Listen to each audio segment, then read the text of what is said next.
เรามาจากกรุงเทพมาทำธุระส่วนตัวแต่ก็บ่ลืมบรรยากาศบ้านเฮากลับมาบ้านช่วงนี้เป็นฤดูฝนก็อยากมาหาเลาะเล่นทุ่งนามาพ้อหน่อไม้พอดีเห็นหน่อไม้แล้วก็อ่อนซ้อนหลายให้ฮักแหน่ให้ฮักแหน่แต่คนอยู่บ้านเห็นหน่อไม้ก็ยังม่วนว่าซั่น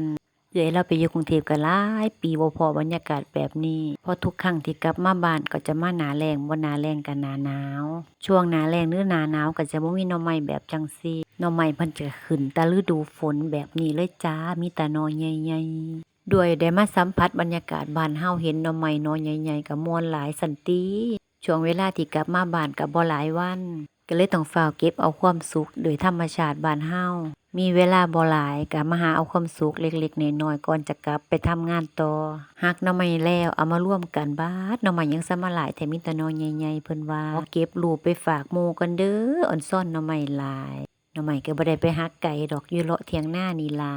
หักมาแล้วเราก็อัดเฮ็ดหน่อไม้ถุงไว้เก็บไว้กินหน้าแล้งเก็บไว้ได้เป็นปีพู้นเด้อแบบนี้2-3มื้อมานี้พายุเข้าลมแรง